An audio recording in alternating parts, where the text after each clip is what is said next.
Time for sports with Moses, and of course we're going to start with basketball. And the women's Rustlers team, it was a little bit of a wake-up call last week when they lost to Nate Ooks and kind of ruined their perfect record. But you know what? That's good in a sense. The reason why I say that, to lose, because you learn from that. You learn from your mistakes more than keep winning. And the last thing you want to be is perfect and then lose the final game. They're not like the New England Patriots, right? Yeah. Exactly. But they do want to get back to the win column. They did that Friday night, looking to do the same on Saturday. They don't want to make it a habit, but boy, oh boy, they improved. Let's go to the highlights. The Rustlers, without their leading point guard or point scorer, Camille McCurley, we'll get to that in a minute. Opening quarter, the Rustlers looking to get a jump on the Vikings. Rebecca Burns, she'll catch, shoot, and nails the jumper. Rustlers would lead 12-9 after one. Augustana trying to keep pace. Amanda Stonehouse to Talia Dale. She'll drop 2 of her 6 points. Rustlers would lead 30-18 at the break. Fourth quarter, Rustlers up 14. Amber Irvine finds Burns once again at the top of the key. She finished with 10 on the night. 49-33 Rustlers. Then Mariah Van Hoff, nice crossover, driving to the rim and gets a kiss off the glass. Rustlers sweep the weekend series 66-52. Mariah Van Hoff finished with a team-high 13 points to go along with her 6 rebounds, while Brianna Carline finished with a double-double, 13 points and 11 boards. The women improved to 9-1 and are in first place in the ACAC. Here's Coach Chris King on the win and the condition of Camille McCurley.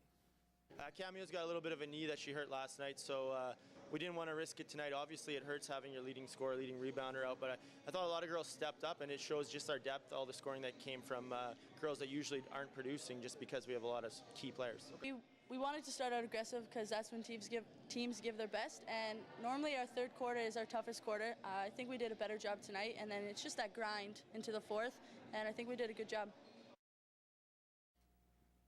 All right, while the ladies seem to be doing pretty good, the men not so much. Of course, they faced a lot of tough competition early with the heavy-set teams. This time they're facing the Augustana Vikings, a team that's sitting in the bottom of the North Division. And of course, the Rustlers looking for a sweep after winning the first game. Fast break first quarter, Lucas Dirksen with a nice finger roll. Rustlers with a 1-point edge, 22-21. Second quarter, the home side pulling away. Cameron Vilsack tries to stop the bleeding, gets the baseline jumper to fall. Vikings held to just 6 points in that second quarter. 39-27 at the break. Second half, all Rustlers. Dirksen open for the triple. You can book it.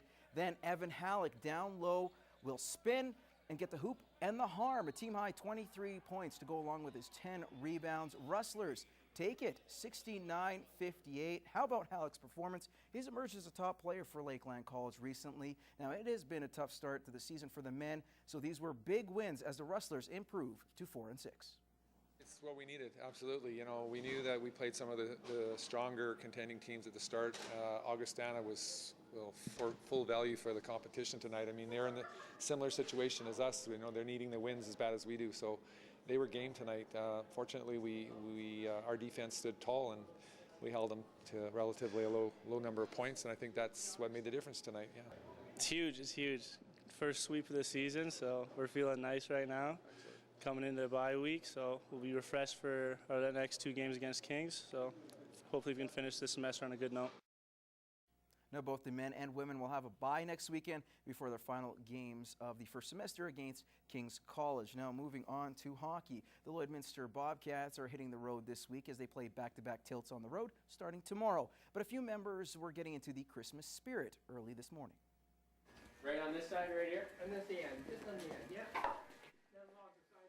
Austin Urenchuk and Patrick Geary played the role of Santa's little elves as themselves, along with Coach Gary Van Haraway, and play-by-play Kyle Harris volunteered at the Interval store this morning.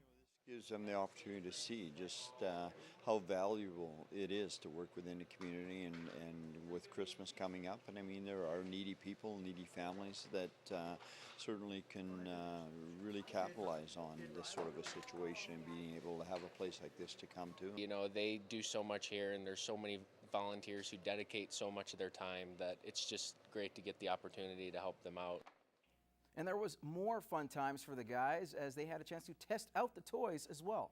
The quality of the toy is a big thing when what you look for.